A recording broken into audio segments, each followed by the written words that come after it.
Hola a todos, ya estamos al aire virtualmente en nuestra plataforma Fixi Interruptus.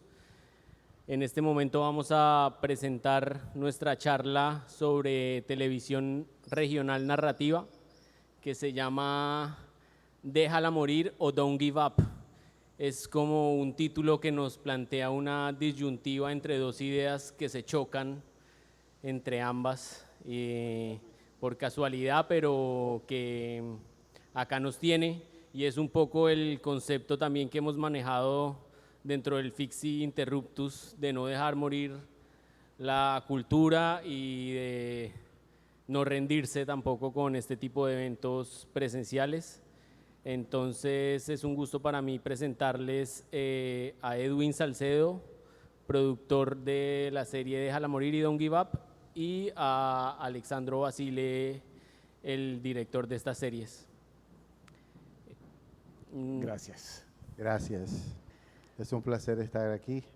Qué chévere resistir, insistir, persistir. Vaya. Bueno, con esto entonces quisiera dar paso a unas escenas que seleccionamos para un poco empezar a hablar sobre lo que fueron estos dos proyectos. Entonces, por favor, empecemos con el clip número 1. Somos con cuñada. Yo fui a grabar con ella en Codisco. Me llevó a grabar Picotea. Solo tapón nada más, Picotea. Solo tapón nada más. Y a grabar Yo me voy para Cartagena. Señores, me voy, ¿verdad? Vive el 11 de noviembre, la reina y su carnaval. Vive el 11 de noviembre, la reina y su carnaval. Vive el 11 de noviembre, la reina y su carnaval. Ay, 11 de noviembre, bonito. La reina y su carnaval. Ahí vámonos para Cartagena. La reina y su carnaval. La baile el 11 de noviembre. La reina y su carnaval. Irene baila noviembre. ¡Ay! La reina y su carnaval. ¿Eso fue hace cuánto, Emilia? Eso hace 8 años. Por eso, ustedes, antes de que ustedes fueran estrellas, ustedes eran amigas. Claro, con cuñada nos bañamos en tanga. Íbamos a cortar caña brava, leña. Bastante amigas. Dormíamos juntos en una cama. Mi papá tenía un defecto, se va. Mi papá se lo rompió. Se va. Cuando sale para la calle, se va. Saca pájaro picón. Se va, mamá. Se va. Va pa' Barranquilla. El origen del conflicto entre estas dos matriarcas del folclore estuvo directamente relacionado con esta canción, El pájaro picón, según Emilia, Se va, según Irene, que gracias a las maravillas de la edición podemos escuchar en las voces alternas de ambas. La disputa sobre la autoría del tema terminó en los juzgados de Barranquilla y ambas debieron verse frente a frente. Yo grabé el disco del pájaro picón. Mi mamá tiene un nidito, mi papá se lo rompió y se va. Entonces vino ella y lo puso allá el se va, el guadi, y le cogió 2 estrofas. Y se las enseñó, porque Irene no sabe, no. Irene para componer eso, Irene no es compositora. Todos los temas de Irene son de los bullerengueros viejos, de las bullerengueras viejas. Entonces yo también la llamé para tener un mano a mano para ver quién era quién. ¿Quién? Sí, para ver quién es quién, entonces no aceptaron. Porque Irene, y yo fui allá y le dije, Irene, sí, mi mamá tenía un nidito, mi papá se lo rompió. El nidito del chocho de mamá. Y si lo rompió cuando se la sacó, ustedes me perdonan, pero ese disco es mío. Y entonces le digo, y me muerte la risa, digo, y mi papá tiene un defecto que no se aprecia el calzón cuando saca el pájaro picón, el pipí de papá. Bueno, un aplauso a la niña Emilia. Entonces quisiera empezar pues eso, que nos cuente de pronto Alex sobre esta pieza en particular y sí, explicarle a los que no la conocen de dónde viene y por qué influyó tanto en el trabajo que tú hiciste posteriormente. Vale, gracias. Bueno, qué chévere verlos aquí, tanta familia. Actor de la niña Emilia, varios. Mira, esa pieza es una entrevista de Ernesto Macausland, que en paz descanse, y esa entrevista se volvió el insumo principal para nosotros en el equipo creativo, sobre todo para Aida, y a partir de esa entrevista sucedió orgánicamente en la filmación un homenaje que hicimos un poquito a contrapelo de lo que pasa en esa entrevista, y eso ahora lo veremos, pero lo importante es que de allí nos nutrimos, Andrés Salgado, libretista, Aida en la preparación de su personaje, la niña Bantú para preparar a Irene, y para nosotros, para el equipo de arte, aquí está Edu también, mi papá, en fin, todos usamos, y esa entrevista la hace Aida como casting, ¿verdad? Que ella lo manda y consigue la peluca, las gafas, y a partir de una interpretación de esa entrevista de Ernesto, quedamos todos, porque había en algún momento reticencia sobre si usar a Aida o no, porque Aida pues no era, y aquí pues le daré la palabra a Edwin, porque tocamos temas étnicos y raciales que se remontan hasta, no sé, Hollywood de los 30 y los 40 con los blackfaces, y de hecho me pegaron un regaño el día que estrenamos la serie, porque me cogió a ti también, el director del Festival de Cine de Nueva York, y dijo que eso era una ofensa, porque Aida, ¿cómo así que nosotros en el siglo XXI íbamos a pintar una actriz de negro? Pero la fuerza de su casting y lo que ella hace en la serie disipó todas las dudas. Entonces yo creo que ese trabajo de McCausland para nosotros fue como galvanizó alrededor toda la serie. Pero me gustaría que Edwin hablara un poco de las implicaciones que tiene de pintar un actor en una canal regional, en una serie además en donde tocamos temas de resistencia y... Bueno, no, es que básicamente, bueno, nuestra productora lo que quiere hacer es eso, precisamente trata muchísimo y centralmente los temas de representación. Y cuando nosotros hablamos de representación, es decir, ¿quién lo puede hacer? ¿Es una representación descriptiva o es una representación sustantiva? Entonces, obviamente cuando uno comienza a mirar y comenzamos de hecho a hacer unos castings bastante amplios, a tratar de buscar una niña Emilia primordialmente e inicialmente afro, que se pareciera pues fenotípicamente lo más posible a la real, no fue fácil, y yo recuerdo cuando nosotros recibimos digamos, el casting que había preparado Aida, o sea, se disiparon todas las dudas y dijimos, es que ya, ¿qué más? Ya aquí no hay más nada que hacer, ella es. Porque es que el nivel de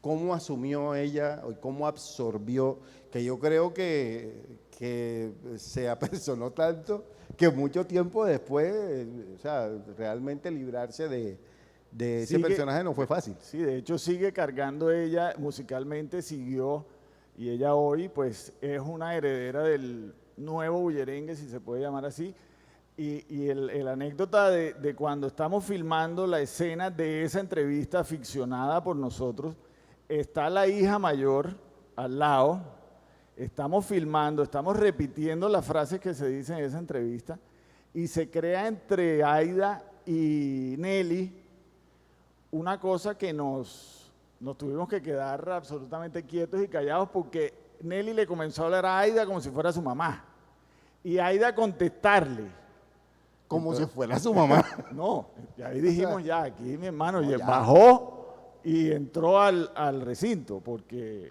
fue impresionante y quedamos, bueno, y eso fue con... No, y ahí es donde uno comienza a entender todos estos asuntos de las religiones tradicionales africanas, donde se dice que el santo pues llega y entra a la persona e interpreta. Pero en fin, el punto es que yo creo que definitivamente no hubiésemos podido encontrar a nadie mejor para hacer ese papel en ese momento histórico que Aida. Aida era la persona y nos convenció, y no solamente a nosotros, sino que convenció a toda la región y todo el país. Sí. Hablemos un poco de ¿de dónde parte, quién se le ocurre la genial idea de contar la historia de la niña Emilia y todo ese recorrido hasta llegar a un canal, a hacer un pitch en Telecaribe y que lo acepten en un momento donde la televisión probablemente privada estaba apuntando como a otros tipos de realities, otro tipo de programas? ¿Cómo fue ese recorrido? Bueno, de hecho, Déjala morir es hija del Fixi, porque en unos premios India Catalina, como suele suceder, se reúnen personas del medio, amigos, interesados en cristalizar proyectos, y se juntaron las personas que se tenían que juntar, entre ellas en ese momento el gerente de Telecaribe, y el canal expresa la voluntad de decir, yo quiero hacer una historia de ficción, y Andrés Salgado tenía, como dice Felipe, debajo del sobaco Films, una historia que la tenía debajo del sobaco hacía no sé cuántos años, precisamente por eso, porque los canales privados jamás iban a interesar en una historia tan local, y porque es que, bueno, ni siquiera el pueblo de donde nace Niña Emilia está casi que en el mapa, eso está más allá de Mates, a la orilla de una ciénaga, mejor dicho, en la tierra del olvido, ahí sí. Entonces, era una historia que para la cual los canales privados no tenían apetito, pero en ese Fixi, en esos premios, se juntan las fuerzas y se genera el interés, y una cosa que termina siendo hiperlocal, pues termina teniendo una relevancia nacional, pues ganándose todos los premios que se gana, que ya eso es otra historia, pero la historia de ese germen es el Fixi. Bueno, no, es que ese es básicamente el asunto, y obviamente ya después lo que entra es, bueno, cómo esta idea que nace en un entorno del Fixi, pues se hace realidad, y de hecho, pues comenzaron a confluir varios elementos, entre esos, pues obviamente ellos comienzan a decir, bueno, ¿y quién puede ser el director de esto? ¿No? Y vamos a decirle a Alex. Sí, entonces yo digo, pero ¿quién puede ser el productor? Y estábamos en tu casa y todos miramos a Edwin, pero yo creo que vale la pena el comentario sobre la televisión regional, que es lo que nos convoca, y es que si no hubiera sido por la gran fuerza de voluntad que hay alrededor de unas personas que pertenecen a un sistema central, que aquí Edwin es experto en la resistencia contra el centro, contra este país andino, y que nos rigen desde allá, o eso intentan. Entonces, con esto fue, porque si hubiera sido por presupuesto, si es una iniciativa privada, no se consigue la plata. Aquí todos los actores, y aquí están varios, dijeron, no, yo meto, yo voy, no me pagues, no me importa. Yo apuesto, yo me encanta, qué bueno que se hagan cosas desde la región, qué bueno que eso sea, no sé, un sacudón del orden establecido. Eso hoy, valga la pena, Edwin, que lleva no sé cuántas convocatorias, eso no se puede repetir. Es decir, ese favor no te lo hacen dos veces. Tú a un actor le dices, oye, qué bacano este proyecto, estamos todos aquí por que nos vinimos a la periferia y queremos hacer cosas en nuestra región. Sí, del putas, una vez. Dos veces, déjame decirte. No, eso vale la pena dejar claro algo, y es que el sistema de televisión, tanto público como privado, realmente están muy centralizados. Y obviamente el sistema público abre un poco más las puertas a través de los canales regionales. Sin embargo, los canales regionales y la televisión pública no se estaban caracterizando precisamente por hacer historias de ficción, sino más bien documentales y cualquier otro tipo de contenido. Pero la apuesta de hacer realmente digamos, una serie de ficción fue algo atrevido en su momento, y fue una apuesta que evidentemente dio unos excelentes resultados, al punto tal que hoy en día no hay un solo canal regional que no quiera hacer ficción, precisamente a partir de esta experiencia. Y eso es algo que también hay que atribuirle digamos, a la niña Emilia. Y con relación a lo que dice Ale, sí, en principio uno convoca y muchos actores, actrices, productores, gente técnica, etcétera, dijeron, es que yo quiero ser parte de esto, porque no solamente les sedujo la historia, sino también les sedujo la idea de contar algo desde su propia región. Es decir, cómo le contribuyo yo a la región, y ahí se generó una muy buena mística. Lamentablemente, pues es una mística que no es sostenible porque, bueno, la gente tiene que comer, el trabajo cuesta. Pero los presupuestos que hay en la televisión pública para este tipo de proyectos no aumentan.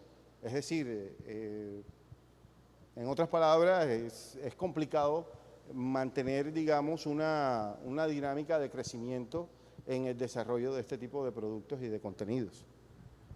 Bueno, yo diría que para poder visualizar cómo fue ese paso de la idea y de ver una entrevista que nos dejó Ernesto Macausland a lo que realizaron ustedes, pasemos al siguiente videoclip. Hágame el favor, repete.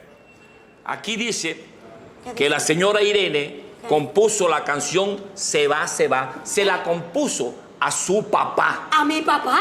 No, un momentico. No, Emilia.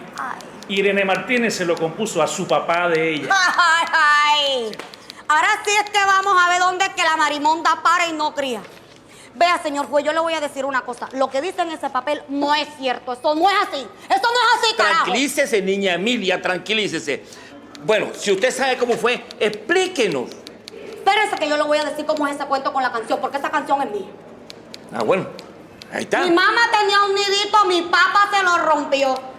Vea, ahí está lo que dice doña Irene, que el papá tenía un pájaro y lo metía en la jaula. Exactamente así es. ¡Embuste! ¡Embuste, que eso no es así! Ajá. Mi mamá tenía un nidito, mi papá se lo rompió. El nidito es el chocho de mamá. Hombre. Y ustedes a mí me perdonan, pero la canción es mía. Esta canción es mía. No, señor. Son Mire, así. señor, ¿se da cuenta? ¿Se da Así cuenta no. la vulgaridad de mujer esta? Sí. Debería comportarse como la hermana, que si es una dama, usted la conociera. Chico, ¿cuál es la vaina tuya? No joda. Si cualquiera puede componer lo que se le dé la gana. Ah, sí. Ah, no, eso es embuste de ella. Todo lo que está Embuste diciendo. tuyo, Sammy Merchan. Esto es embuste porque tú me hiciste a mí grabarme la canción. Me dijiste, ven, Emilia, cántame la canción y me la hiciste, la grabaste. Y entonces, espérese, señor güey. Y se la enseñó a escondidas a Irene. ¿Ah? Y caíste tan bajo, maldito maldecido, que la pusiste como si ella fuera la compositora. ¿Ah? No te la dejaste a tu cuero, a tu propio cuero, para que no te jodieran a ti. Oye, sabiendo que esa mujer no sabe ni leer ni escribir. No, aguanta ahí. No, señor, eso es una calumnia y eso no lo voy a permitir. Sí. Ya. Ahí está la prueba, señor juez. Chelo, siéntate. Coja cordura, por favor. Chelo. Cordura. Chelo, quédate quieto también, no jodas. Yo le voy a decir algo, esto no termina aquí. Ay, ma. Mi papá tiene un defecto, que cuando sale a la calle no se aprieta el calzón. Y cuando sale a la calle saca el pájaro picón. El pájaro picón es el pipí de papá. Y yo conozco a mi comadre de que éramos chiquiticas porque nosotros nos bañábamos en tanga, allá en pantaleta, y bailábamos allá en la paja del señor Plutarco. Y me vienes a decir tú eso a mí. Entonces, ya después de eso del Congo, ya vinieron otros temas, ¿no? Había uno muy bueno que... Prepárense ahí que voy a cantar la brinca. Bien ahí. Oye, mi socio, oye, mi coro, este es el combo del coro. Oye, mi socio, oye, mi coro, este es el combo del coro. Lo hace por brutalidad, porque te gusta el problema. Me esperas allá en Gamero, pa' que me enseñes un tema. ¡Ay! Oye, mi socio, oye, mi coro, este es el combo del coro.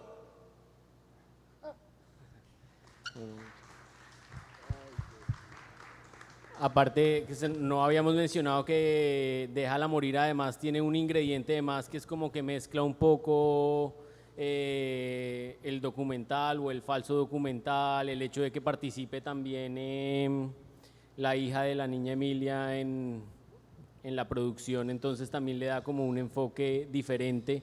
Quisiera que me contaras, Edwin, cómo es una producción, cómo fue esta producción, cómo es una producción de este estilo, cuál es el equipo, cómo se movieron. Cuéntame un poco cómo fue eso. Este tipo de producciones, a diferencia de lo que digamos que regularmente sucede, y es que tú haces todo el desarrollo de un contenido, después miras los presupuestos, etcétera, etcétera, y después vas a buscar la plata. Aquí pasa totalmente lo contrario. Tú haces parte de la convocatoria tiene un monto establecido y después tú tienes que ajustar todo a ese presupuesto. Y evidentemente ahí todos los días se recompone el presupuesto, y cuando teníamos que hacer básicamente 10 capítulos de media hora, es decir, 5 horas efectivas, no es para nada fácil teniendo un presupuesto muy limitado. Obviamente, ese tipo de recursos nos facilitó, y cuando digo ese tipo de recursos hablo de la falsa entrevista, los videoclips, las entrevistas, etcétera. Todo eso nos ayudó muchísimo a poder contar una historia y a poder llenar huecos que hacen parte de lo que es la dinámica del presupuesto. Pero fíjate lo que es precisamente tener un equipo creativo, y yo creo que en esto Alex también te podrá dar mucho más elementos, y es que de la escasez es donde nace la creatividad. Y mientras yo hacía magia con el presupuesto y malabares con el presupuesto, ellos estaban tratando de hacer precisamente en términos creativos cómo daban los tiempos suficientes para poder tener el material y cumplir con lo que nosotros habíamos pensado en la serie. Pues sí, es así de claro. Yo le añadiría tal vez que en nuestro imaginario colectivo y en los canales sobre todo hay como una idea de la ficción nacional, yo creo que producto de nuestra cultura televisiva y de tener en la cabeza historias y estar acostumbrados a hablar de televisión colombiana y tener unos referentes. Nosotros, al no tener ningún terreno sólido, porque pues no había presupuesto, no había actores, no había nada, entonces pues no había reglas tampoco. Entonces eran todas las noches decir, ok, ¿qué está en el libreto? ¿Con quién contamos mañana? Y cómo podemos permanecer auténticos y honestos con el espíritu de Emilia, porque ese era como el norte que nos estimulaba todos los días a no ir a hacer una... y hablo eso del canal porque el canal Telecaribe pues no sabía muy bien qué estábamos haciendo, y en ese momento le agradezco a las personas que estaban allí que no se metieron lo suficiente como para intentar meternos en ningún molde, porque nosotros no sabíamos realmente, entre Ramsés y yo, que el crédito es importante darlo, entre Ramsés y yo dirigimos, hasta que no estuvimos en la sala de edición y no vimos todo pegado, no dijimos, de pronto aquí está la historia. Pero teníamos ideas. Eso por ejemplo, que vimos allí fue algo que nosotros llamamos, no sé si se acuerdan de la película de Pacino que era Buscando a Ricardo III, y también es un juego documental y entre la obra y el proceso de crear la obra. Nosotros nos inspiramos un poco en eso porque Aida estaba en permanente búsqueda, y con Ramsés, que es su llave, su profesor, su aliado, su entrenador, fuimos encontrando claves que terminaron pasando ahí. Muchas de esas decisiones las tomamos al vuelo y cogimos por el cuello a Rubén o a David o al que estuviera en la cámara y le decíamos, graba, no importa, graba todo lo que se atraviese de aquí para adelante y después vemos qué hacemos. Pero no sabíamos realmente hasta después, y después cuando dice Edwin, bueno, nosotros tenemos que entregar por contrato tantos minutos, y entonces pues entra la angustia de ok, con todo lo que tenemos y esta propuesta de lenguaje, ¿qué hacemos? Y bueno. ¿Y tú estabas asustado hasta el último? No, yo sigo asustado, yo lo veo hoy y sigo, o sea, eso no se me quita. Decía, no tenemos pietaje suficiente. No tenemos. Y yo le dije, sí tenemos. Yo le dije, sí tenemos.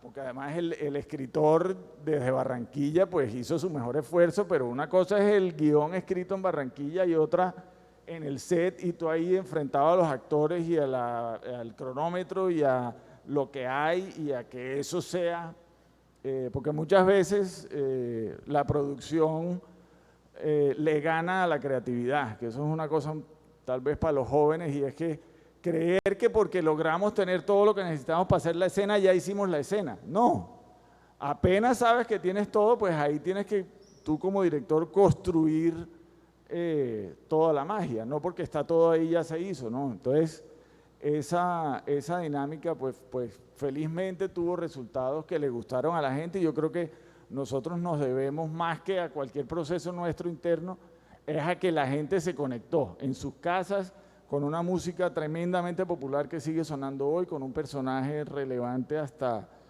dentro de muchísimos años como es ella, y nosotros yo creo que hicimos lo que mejor pudimos con un lingote de oro que es la niña Emilia. Bueno, y entonces ahora yo creo que ya podemos pasar a hablar del siguiente proyecto, entonces solo creol. Cuéntenme, pues cuéntenle a la audiencia en qué consiste Don't Give Up y cómo llegan hasta Teleislas, que es la que produce y apoya el proyecto. Bueno, precisamente La Niña Emilia Déjala Morir fue, digamos, el primer referente para la gerente de Teleislas, y entonces nos contactaron. Y ella dijo, a mí me gustaría ver la posibilidad, yo ahora mismo estoy abriendo como una convocatoria con varias personas, y me gustaría que ustedes presentaran algo más o menos que hable de la isla, de las situaciones de la isla y tal. Y pues nosotros nos aventuramos a hacer una investigación allá, nos fuimos no sé cuántos días, como una semana o algo así, y hablamos con todo el mundo y con gente de gobierno, gente del sector privado, con jóvenes, con los pastores de las iglesias, con todo, tratando de hacer una radiografía y un estado del arte de qué estaba pasando ahí. Y bueno, precisamente con el escritor, pues ahí se fueron tejiendo varias ideas hasta que llegamos a la historia que llegamos, que es básicamente, ¿qué? Es la historia de...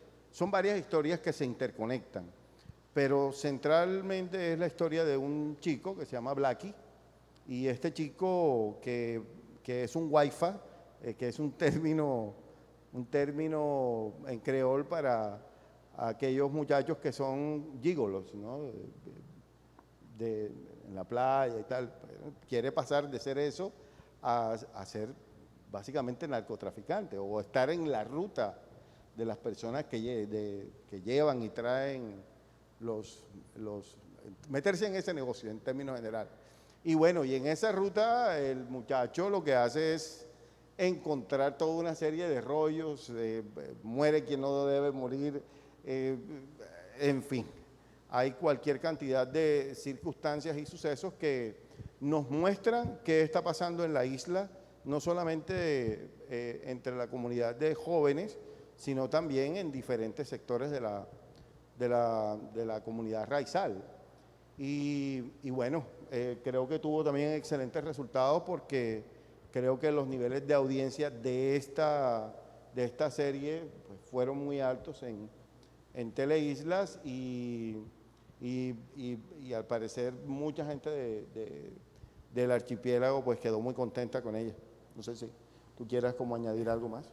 No, vamos a mostrar un clip de Don't Give Up, donde es de hecho la primera escena de la serie, donde vemos a un personaje que me parece entrañable, que se llama Ash, que traduce cenizas, y que me parece que es como, con Edwin lo hablábamos, que es como la memoria de la isla, la resistencia a no dejar que otras culturas nos invadan y que pierdan pues esto que tienen ellos. Entonces, miremoslo y le damos paso a Alex que nos explique después este personaje.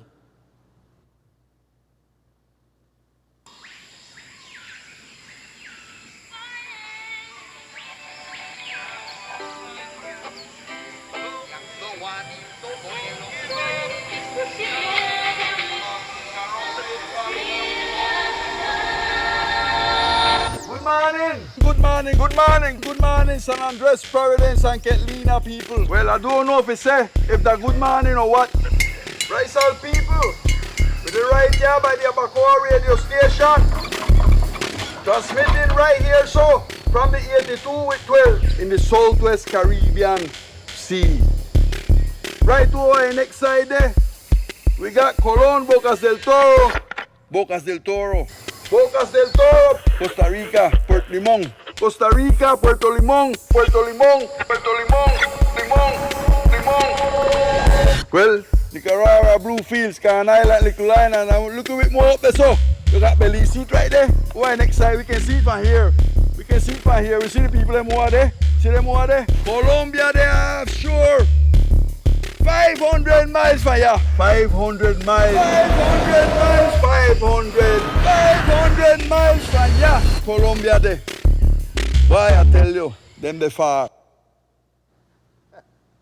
Why I tell you, them they far. Bueno, pues ese personaje, aquí está Edu que hizo la dirección de arte y el carrito de Ash y toda su apariencia, valdría la pena solo una conversación porque fue un proceso muy completo y muy bonito, pero él, como dices tú, es la memoria, la investigación que hicimos.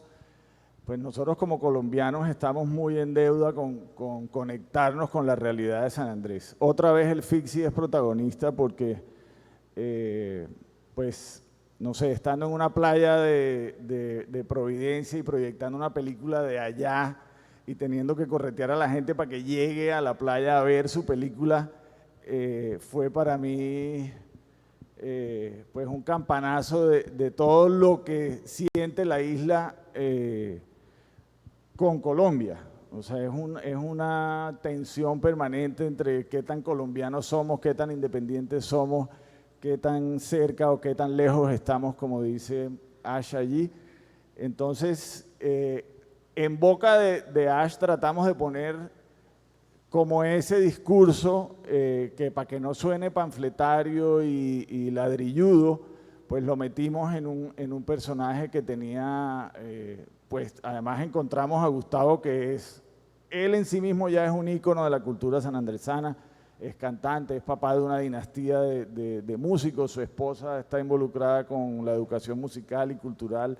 Entonces él, y ahora está chévere que Edwin cuente el Ticha Pepa, que es, bueno, toda otra película, porque ellos vienen de una tradición mística y bueno, allá hay una densidad importante, pero con él tuvimos la oportunidad de decir cosas que en la isla te dicen en cada esquina, pero que son por el mismo día a día y por la realidad política, no puedes estar todo el día como un loco diciéndolas porque pues la vida tiene que seguir. Pero él nos dio esa oportunidad y a él le pusimos una hija que es Diana Ángel, que es de Bogotá, entonces para tener un poco esa tensión entre los que están en la isla o lejos de la isla, pero siguen con la isla adentro, ¿no? La realidad sanandresana es como para hacer N mil historias, de verdad que nosotros nos vinimos allá pues habiendo metido el dedo gordo en el agua porque estos fueron 4 capítulos que rozamos con la ficción y tratando de ilustrar eso, pues hicimos muy poco, a mi parecer, de lo que se tendría que hacer en San Andrés a nivel de televisión regional. No, y parte de esa experiencia, bueno, decías tú de lo de Ticha Pepa, a ver, hay una tradición, digamos, mística dentro de muchos pueblos del Caribe que es la creencia obvia. Y San Andrés tenía un obvia, que es Ticha Pepa. Y Ticha Pepa tenía varios, por decirlo así, estudiantes. Y Gustavo era uno de ellos. Entonces, este personaje, que además es una persona que camina entre la realidad y la ficción, es una persona que camina entre el mundo de lo onírico y de lo real, pues obviamente se toma unas licencias para hablar sin anestesia, decir sin anestesia todas las cosas que piensa, no solamente de Colombia, sino de los colombianos que llegaron allá a vivir y que de alguna manera pues hacen que San Andrés sea una de las islas más hiperpobladas de todo el Caribe. Y esa relación tensa que tiene el archipiélago, que todavía hoy se ve, y nosotros lo pudimos ver ahora con el paso del huracán, ahí está todavía el gobierno colombiano en deuda y hacer realidad las supuestas ayudas y las supuestas reconstrucciones que tiene que hacer en el archipiélago, que ahí están pendientes. Y ese es precisamente uno de los puntos que siempre, y como dijo Alex, nosotros lo que hicimos fue meter ni siquiera el dedo gordo, el dedo meñique en el agua. Ahí hay demasiada profundidad en ese agua que hay mucho por contar aún. Es una isla que tiene 125,000 habitantes, pero creo que tiene millones de historias y muchas cosas para contar. Sí. Vale, yo creo que demos paso al siguiente videoclip que describe muy bien como ese choque cultural entre lo isleño y lo que viene de Colombia, entre la legalidad, la ilegalidad. Entonces echémosle un vistazo. Excuse me there, Mr. General Babylon, Colonel. I just want to inform to you here from the radio station, Awakoa 99.99.99.99 radio station, that all your cargamento se no de Nicaragua, Mexico, Honduras coast, everything reach good by your crown. 20 tons, boy, plenty money in Panama and Cayman bank them for you. Like you win the chance, you win the lottery, your crown. But I tell you something, where the tripulation, eh? Tell me, where the tripulation them there? 2 of them dead, 3 of them disappear, and 5 of them they are jail in a prison. So you want to enjoy that, not true, that way you think. But I tell you, everything where you sow, you shall reap. Mr. Colonel Babylon, I want to tell you something, excuse me, I have to move out the radio station, Awakoa 99.99.99.99 now. So excuse me again if you move out of here, me going for you now, me no want nothing of this. But I leave a little message with Christina guitar where I find. When time he was a little child, I went give him this guitar and I booked him up yesterday. I remember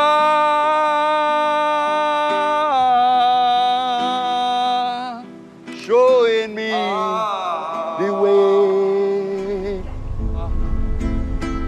when I was in jail.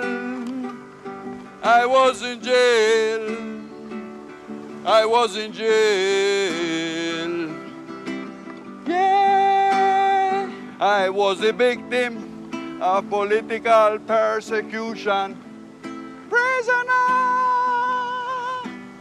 of corrupted politicians, prisoner of Babylon system, prisoner.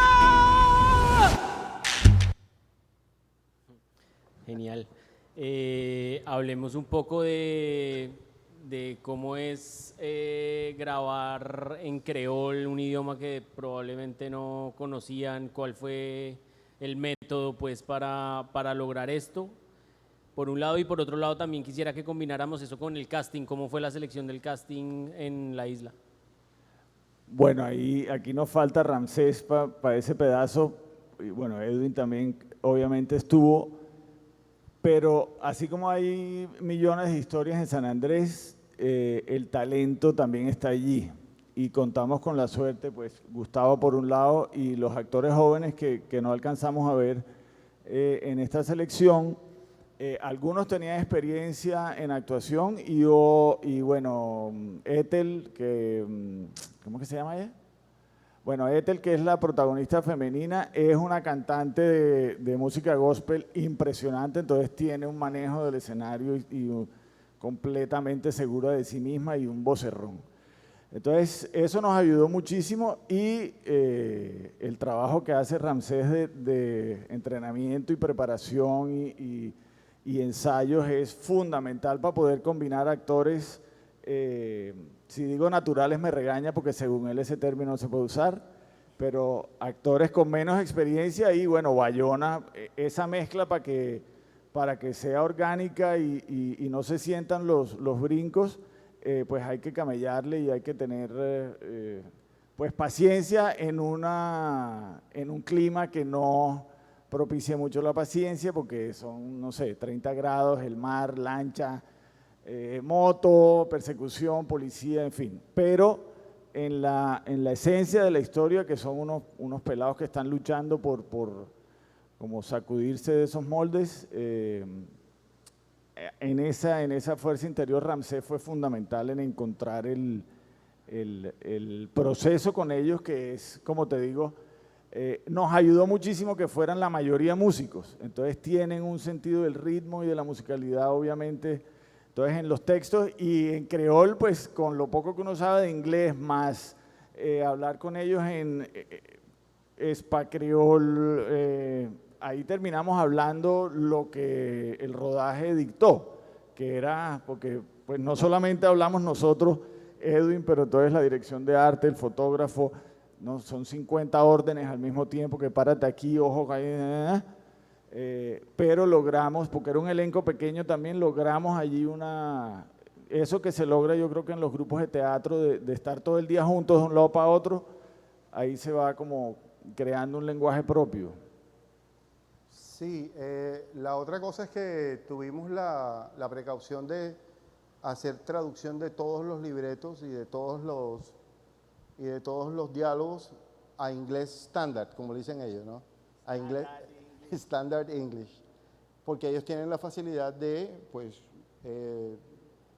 entender todo el inglés estándar. Y bueno, ¿cómo es que se llama? No, bueno, mira, básicamente nosotros, la unidad de producción de nosotros era un número realmente muy pequeño. Y lo hicimos así de manera consciente porque queríamos que la gran mayoría de las personas que estuvieran involucradas en la producción fueran de allá, y así lo logramos. Más del 50% de las personas que participaron frente y detrás de cámara, pues obviamente gente de la isla. Y una de las cosas que nosotros tenemos como principio en nuestras producciones es hacer lo que llamamos pues escuela, es aprendiendo y haciendo. Entonces dejamos de alguna manera, tanto con el proceso de la Niña Emilia como con digamos, unas capacidades instaladas con grupos de producción local, con gente que está en los diferentes sectores de la producción audiovisual.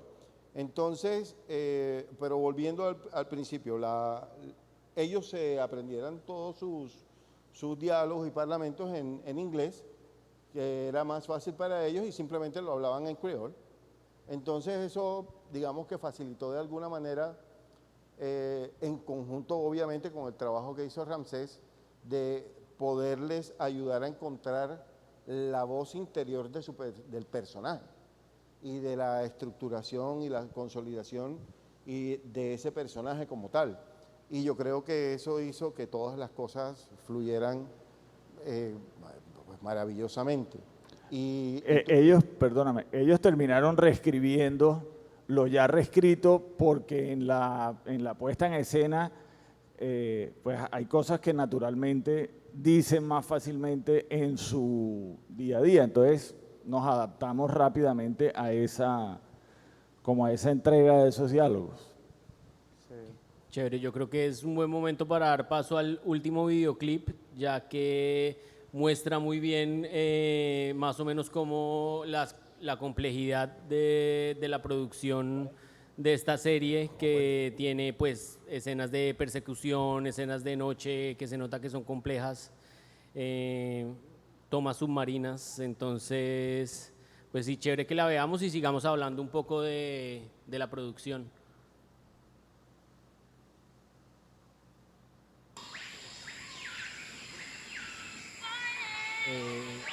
El otro.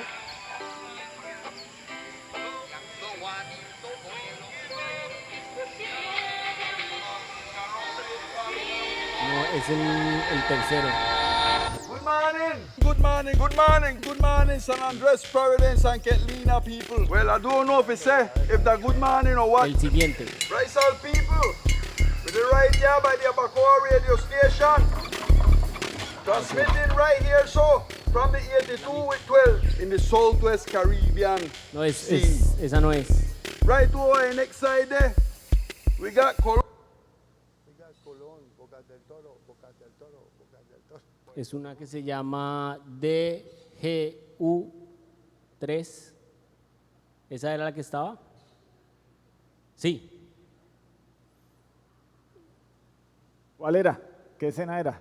Y echamos carreta de la que había sido fresca. Es la persecución en la noche y donde después el personaje el compañero de Blackie, se le aparece a la esposa y hay como unas escenas debajo del agua subacuáticas donde él se le aparece a la esposa. ¿La encontró?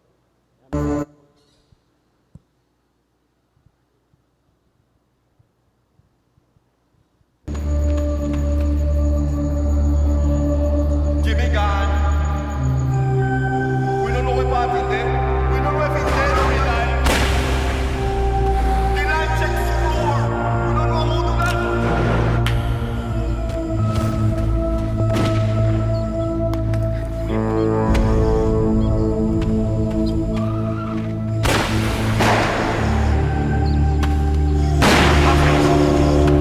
San Andres in our complete mess.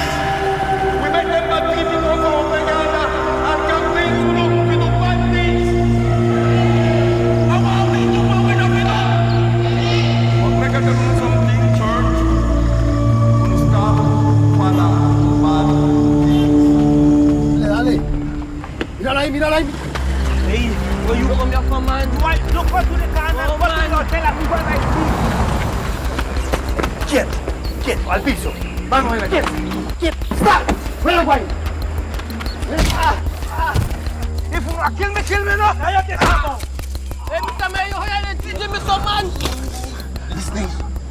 This is school, man. We ain't changing me some man. We don't know Sapo, you know. We can't. You know where you are. We can go. We can go Nicaragua. We can go Honduras. Anywhere you. Mátalo una vez. Aló, coronel. Le tengo dos figuritas por aquí para que usted mismo los pique. Estamos a la vuelta del hotel por el lado de los tanques. Aquí lo espero. Ahora sí es que vas a probar figura, Blackie. ¡Pégaselo!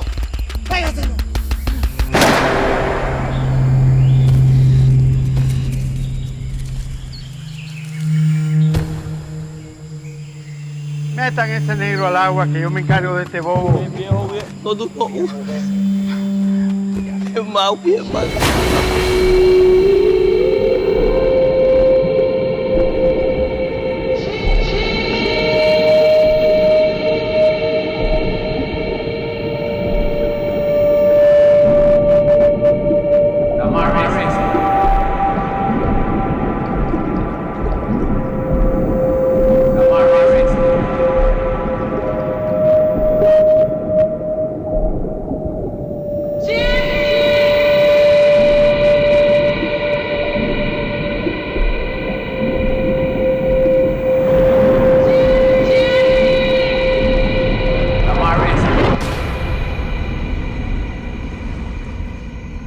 Take care with that, Lástima que esté de día porque es bonita la foto.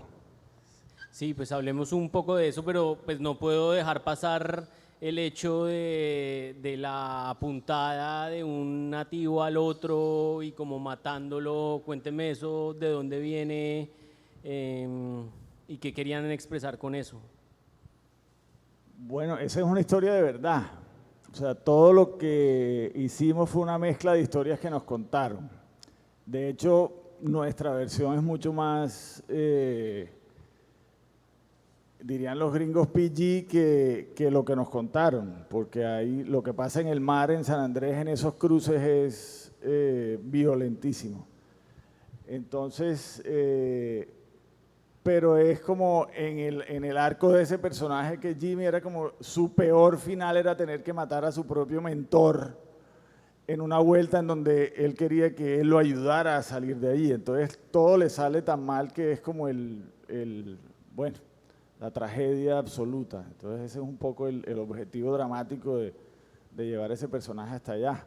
Y él pues tiene su familia y él ha tratado de salirse del mundo del narcotráfico, está tratando de pues, encontrar una nueva vida y el destino lo lleva para el otro lado. Entonces es un poco la historia, la línea triste de esta serie, que es lo que pasa todos los días en San Andrés.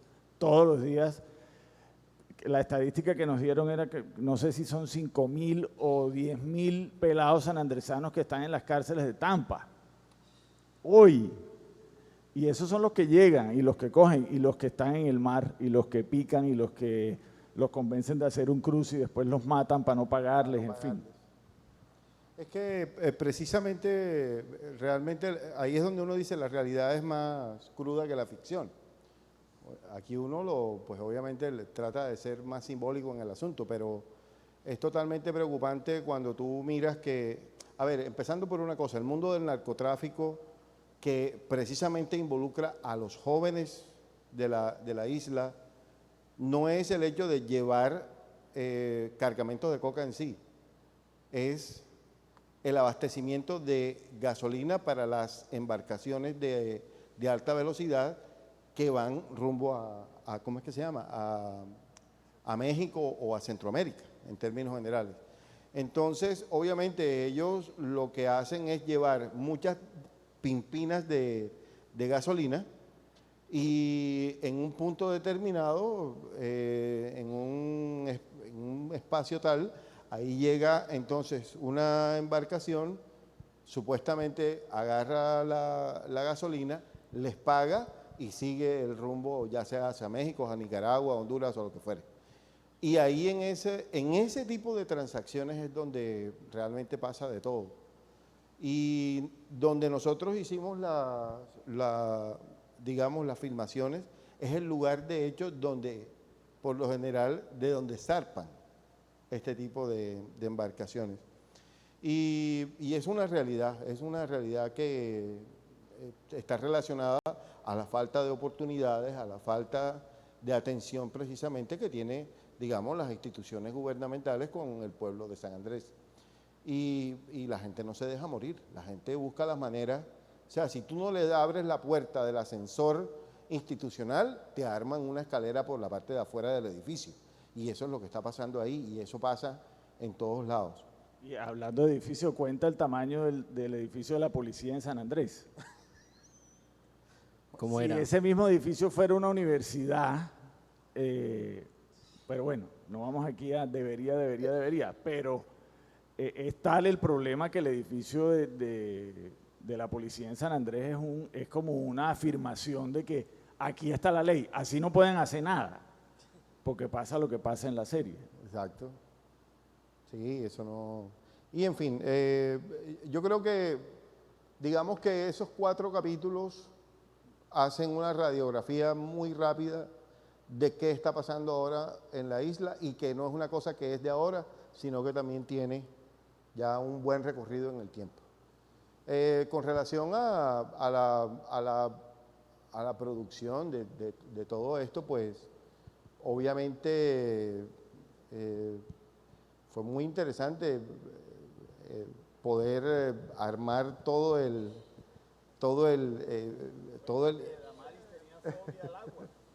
imagínate, Damaris, que es la esposa del chico que matan, pues ella tenía que hacer unas escenas en el mar. Y primero no sabía nadar y segundo le tenía fobia.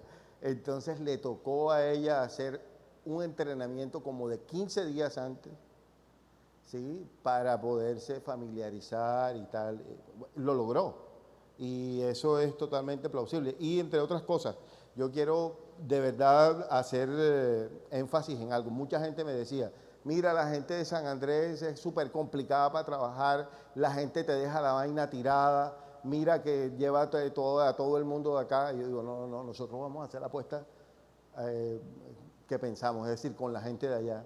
Te voy a decir una cosa, la gente de nuestro equipo y la gente que participó en la serie Raizales, los nativos fueron de lo mejor, lo más profesional, estuvieron siempre ahí hasta el último momento, los niveles de compromiso, mejor dicho, no, que es que a veces no llegan, que llegan tarde, si es que llega, todo el mundo puntual siempre. No, yo no tengo ninguna queja. ¿Por qué crees que se dio, por qué crees que la gente dice que no y a ti sí se te dio así? No, yo no creo que haya sido un asunto de a mí o a nosotros, es un asunto de darle a la gente la oportunidad y creer en ellos y darle los elementos para que sean todo lo que pueden ser. Pero si yo voy bajo la premisa ya casi que indicándoles el estereotipo, ¿sí? De que son flojos o de que una cosa o la otra, pues entonces obviamente la gente resiste, la gente se resiste. Pero aquí no, aquí la gente, o sea, yo la verdad es que eso es algo que yo quisiera agradecerle a la gente de allá. Yo le añadiría que la gente se apropió de la historia. Cuando vieron que estábamos haciendo una realidad tan cercana, una ficción más bien tan cercana a su realidad, ya nos mamaban gallo por la calle y decían, oye, lo tienen que matar más veces, tienen que hacer la segunda parte para que vuelva Blackie y mate a todo el mundo, tienen que hacer, cuando venga tiene que tener la lancha más grande. Se volvió, pues porque nos veían andando por toda la isla y, como te digo, ellos llegaban a sus casas, contaban la historia. Entonces yo creo que eso ayudó un montón. La estábamos haciendo en creol, nadie habla en creol en la isla. O sea, creol se vuelve como un acto de resistencia porque entonces hay un montón de matices políticos que logramos subsanar al hacer una historia tan propia. Nosotros éramos apenas como intermediarios de una cosa que tenían que contar ellos hace mucho rato. Así es, tal cual. Bueno, pues no sé si quieran añadir algo más. Muchas gracias a todos los que nos acompañaron presencial y virtualmente. No sé si aquí dentro de nuestra familia presencial quieran hacer alguna pregunta. ¿Alguien? Felipe.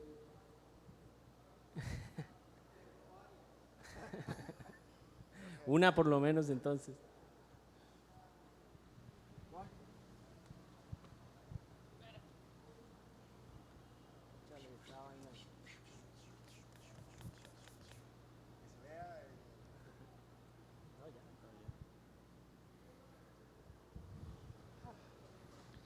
No, yo quería más allá de los costos y todo este tema de empalmarse culturalmente y engranarse con una cultura, como irnos a una capa más bajita, como contar ese proceso de apropiación. Es que la pregunta me la disparó esa frase de Alex, es decir, la diferencia entre llegar en paracaídas a decir vamos a hacer esto y yo lo contrato y usted hace eso, es uno, y el otro llegar a decir, bueno, nosotros somos acá unos traductores, unos intermediarios, unos puentes.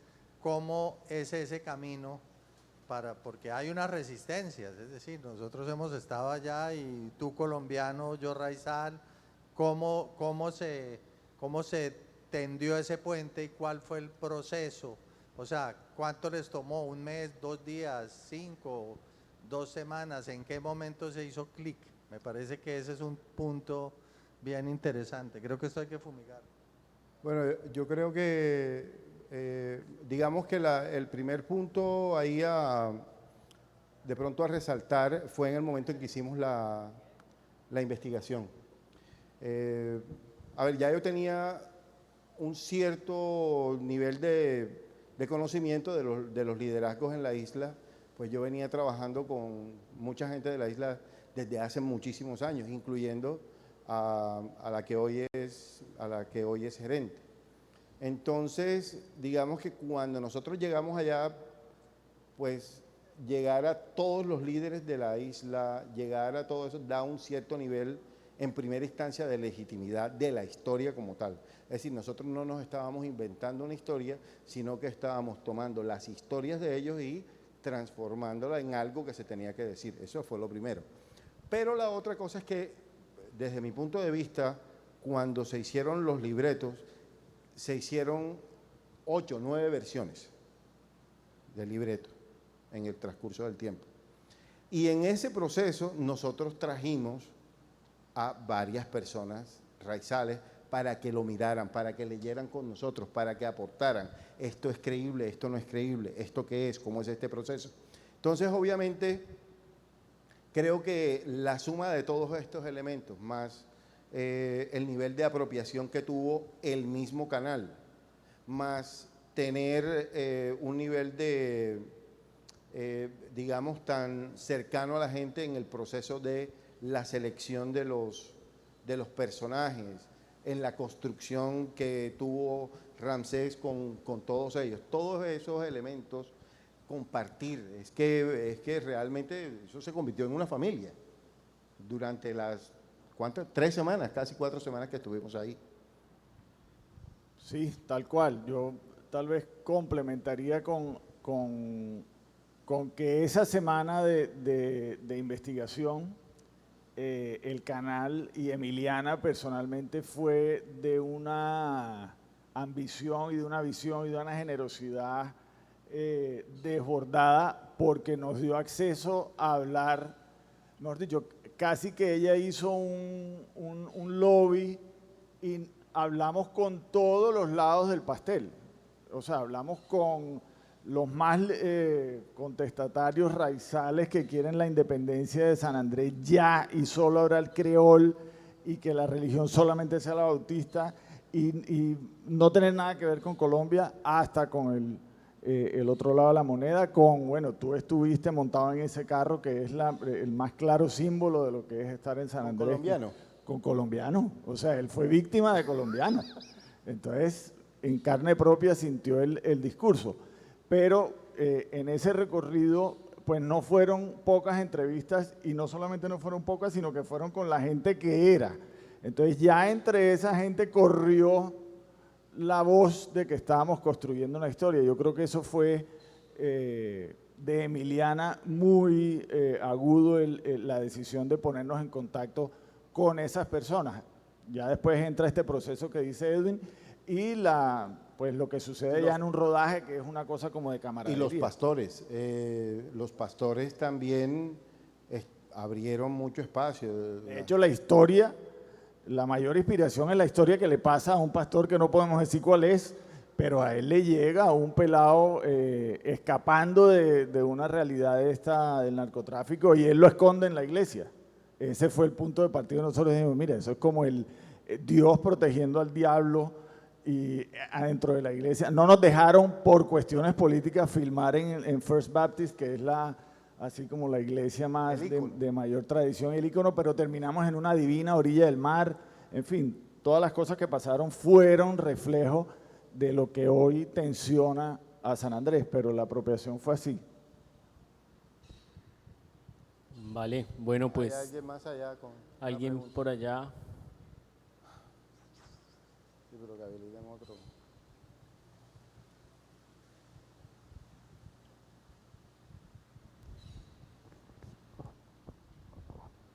Buenas tardes. ¿Sí se Buenas escucha? tardes. Sí. Bueno, no es una pregunta, sé que pues normalmente pues se aprecia más las preguntas, pero es un comentario que me gustaría decir. Yo soy de Egipto, soy escritor, llevo 2 años viviendo en Colombia y por pura casualidad una amiga me mostró la serie, La Niña Emilia, y la vimos en 2 días y fue la verdad una experiencia muy diferente para mí. Desde que la vi estuve recomendándola a mucha gente, la recomendé a una amiga inglesa que la vimos juntos. Estuve todo el tiempo recomendándola a muchos amigos colombianos y les digo, no han visto La Niña Emilia, no conocen a La Niña Emilia, ¿cómo puede ser? Es impresionante en muchos sentidos. En primer lugar, por ejemplo, para un escritor de viaje egipcio que vive en Colombia, ver esta serie y descubrir tanto mundo, tanta tradición y tanta producción bien hecha también en un canal de televisión público, que fue también algo muy impresionante para mí, porque esto no es ninguna producción de Netflix que no ve nadie de los que vivieron con la niña Emilia, no, es algo que sale en la tele. También yo no sabía, no había escuchado nada de Don't Give Up, y hoy como, wow, tengo otra cosa que voy a seguir recomendando a todo el mundo, porque también había estado en San Andrés y fue un caso muy particular. Yo estuve allá como 10 días, pero no entendí nada, no sabía qué estaba pasando allá.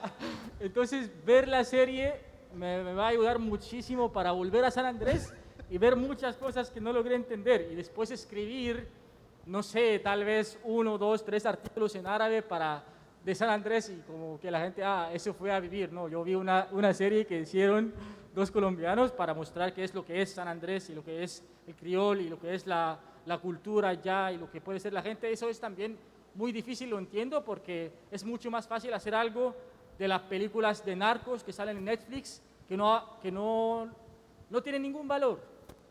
La misma historia que se repite tantas veces, pero lo que hicieron en ambos proyectos me parece magnífico y quería agradecerles enormemente.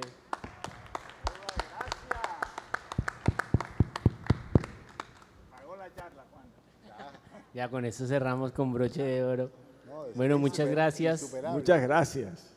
Gracias a todos los que se conectaron también. Invitarlos a que ahora a las 4:15 va a haber un documental muy interesante que se llama La Voz, sobre el paso que tuvo el salsero Héctor Lavoe aquí en Cali, Buenaventura. Él estuvo viviendo un tiempo, entonces el documental trae esa gran chiva y pues recomendado que se queden y puedan verlo. Muchas gracias.